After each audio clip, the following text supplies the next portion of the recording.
Now, let's meet our next speaker, and this is going to be a 20-minute chat between myself and Nusha Ehsan, who's the CEO of Linkviva.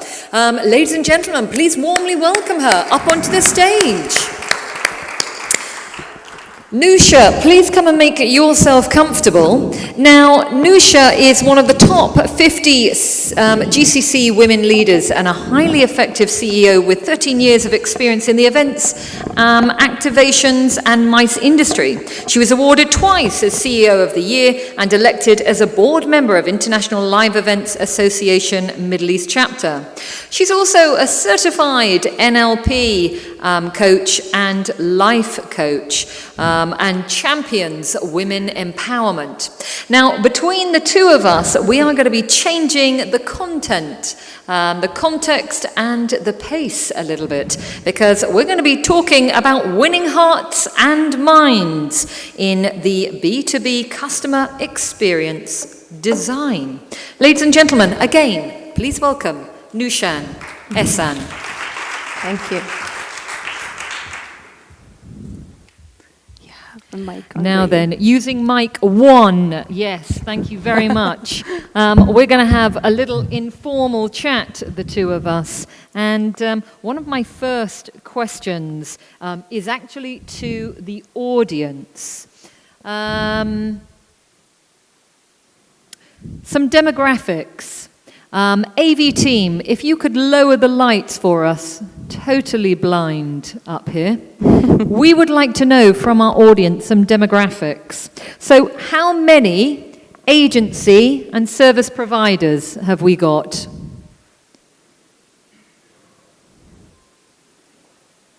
Okay, fantastic. You are the only one, sir. Welcome. Oh, hello! We've got 3 others. Okay. How many of you are end clients, government, brands, blue chip corporations?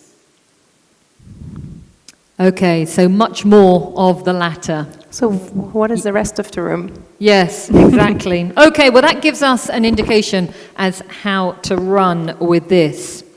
Thank you, gentlemen. So, can you elaborate a little bit more on your header? What do you mean by winning hearts and minds? Is this going to be an NGO effort?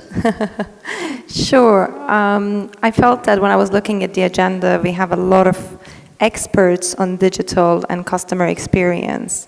And coming from a life coach, someone who is very much focused on the emotional aspect of things, I wanted to bring a different perspective. And the perspective was winning hearts and mind in a customer design experience. And I intentionally used the word winning because this is usually what is being referred to whenever we're designing a customer experience, that let's do something that is going to make us win. Whereas I wanted to bring a different paradigm, because when you talk about winning, it actually means that you have a party that wins and you also have a party that loses. So what I was very interested in is let's change that to serving. So instead of winning hearts and mind, how can we look at serving our customers? And that paradigm suddenly changes and brings a different perspective in the customer design experience. From my context, we are an events and activations agency and we work with multinational and government clients. So when I refer to clients, we have our clients, meaning our the brands or the government clients. But what is very important is we never focus on them as the client because they have their own customers. There is an end customer that they are targeting as well. So there is 2 levels of customer here, which if we focus in designing, in the design phase, if we focus on serving our client and also serving their customer, we're talking of a whole new level of customer design. So coining that word, serving, how do you serve both heart and mind for clients and theirs? That's the main challenge. That's a million-dollar question. Yes, quite. Well, I think you all agree with me. The industry trends and the market trends is everybody is very much focused on ROI. So everywhere we go, before they used to ask us to design things, and it was based on make sure that it brings us exposure, make sure that we get social media engagement. But now everybody asks, how can you deliver ROI for us? So what I would say is, instead of ROI, again, we focus on a different paradigm, and that is ROE. So ROE is return on experience. So we look at, instead of just looking at ROI or the return on investment, how can we build something that is mainly the return on the experience of the customers? Because interestingly, in the buying process, stage 1 is you have them buy, stage 2 is rebuy, and stage 3 is when they refer. So many times focusing on ROI can get us to the buy stage. But where we ultimately want to focus on is what can we do that the customer refers us? And in order for them to refer us, we would like to engage in a different conversation, which is return on experience. So how would you as an agency define that customer satisfaction? Customer satisfaction. It's very interesting because everybody, I don't know, I feel like my voice is very loud. Is it me or is it really loud? Is it fine? Okay, perfect. We're getting lots of nods. That's good. I don't know, I feel a lot of people are focused on customer satisfaction, but when you talk about customer satisfaction, it's very subjective. What I mean by that is, and as an agency, don't get me wrong, we always ask for quality feedbacks, and we want to make sure our clients are happy. But having a happy client or happy customer doesn't necessarily mean that they rebuy or refer you. So I'll give you this example that really made me contemplate for weeks. I was speaking to someone who said, I was traveling to go to a seminar and I stayed at an ex-hotel, and this hotel was just horrible. The service was bad, the food they served was bad, and I hated it, and I gave them a really bad score when I was leaving. 3 months later, the same person is going to the same seminar, and I said, so where are you staying this time? And he said, I'm staying at the same hotel. I said, wait a minute, but you were so unhappy about that hotel, so what made you actually buy again from this hotel?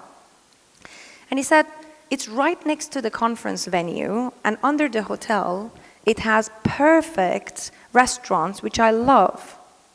So that got me thinking that the decision, so you had an unhappy customer who ended up rebuying, and probably if somebody says, I'm going to that conference or that seminar, he would refer them to stay in that hotel based on his criterias.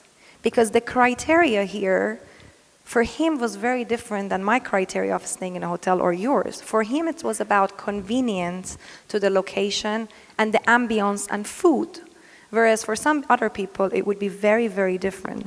So my point is, yes, we want to win hearts and minds. Yes, we want to make sure that we're serving our customers. But just asking customer satisfaction does not actually guarantee that our customers will rebuy or refer us. So instead, we would focus on a different aspect, and that is understanding what the requirement was. I was going to say, I mean, this to me immediately shouts communication. What is that client's objective? What are their expectations? And then delivering upon that criteria. Absolutely.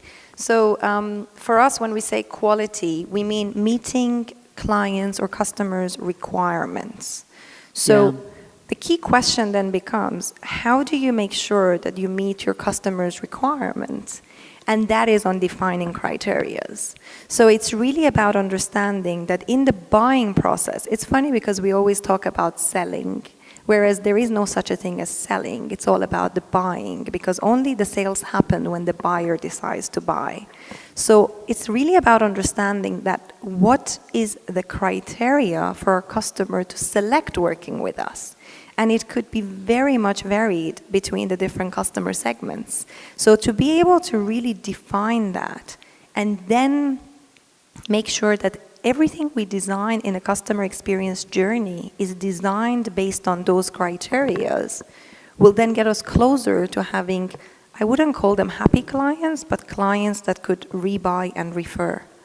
So you've obviously spoken about the importance of meeting expectations through communication, and presumably that's how you, as an agency, incorporate a winning service experience. But how do you then follow through with measuring it?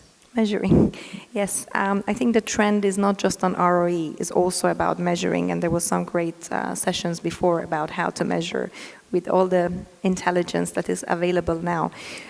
For us, it was very challenging, and it was one of the biggest things that we had to tackle, because we deliver an event or we deliver an activation, but how do you then measure the success based on your client's criterias?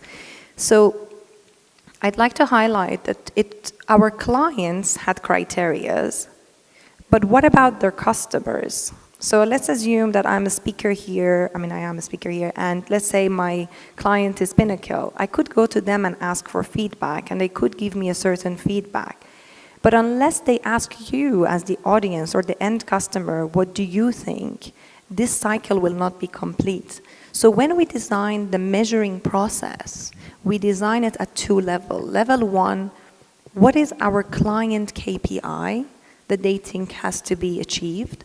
And what is it that the customer would like to achieve? And did we address, or that is what we need to measure at both levels. So it's very challenging to define a mass customer criterias, but again, there are ways that we, with all the available solutions today, we can get that. Now, ladies and gentlemen, we are going to be coming over to you in about 2 minutes. So if you've got some questions for Nusha, please do write them down, and let's get some interaction going. Now, you've obviously just spoken about, marking that kind of feedback, how you measure it, but also how do you take the pulse of customers' experience during an actual event? Because that must be slightly different, because there you are in the throes of it during an event right there. How do you monitor? So we have actually built an in-house program. Before, what we used to do is once the event or the activation is over, we get the feedback mechanism, we get into the feedback process. Whereas, like you rightly mentioned, now it's about immediate feedback, because what can we change right now to help our customers, be happier or get what they want out of this event. So we have built an in-house program, and live during our events and activation, we capture this data and we capture this. And we actually have to be on a standby and be flexible enough to change to make sure that we are on the right track. So I think one of the biggest things in what's happening right now is having that flexibility and not being rigid to say, I thought I designed the perfect customer experience, but actually not, because that's not how the customers feel. And how can I immediately change that to create a different impact? I think that is such a key word in the events industry, and that is flexibility. And I'm not sure about you, ladies and gentlemen, but the very sound of flexibility makes me quiver in my chair, because I normally know what that means for an MC. Now, ladies and gentlemen, coming over to you, do you have any questions?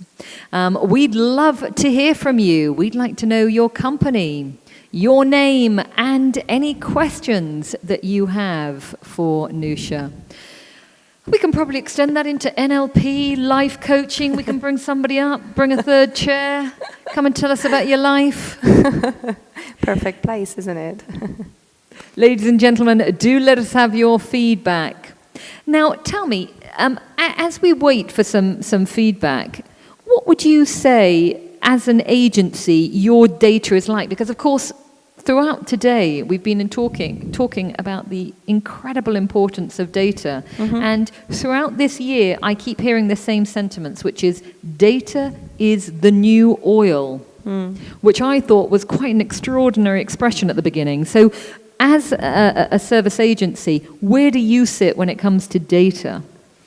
Sure, I think it's really changed the way we would work, because previously it was about, we didn't have the information that we have today about our customers, about what is happening around us.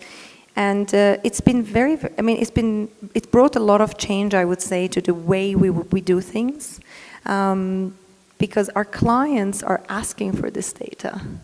And for us to capture this data, we have to make sure that we have the right data.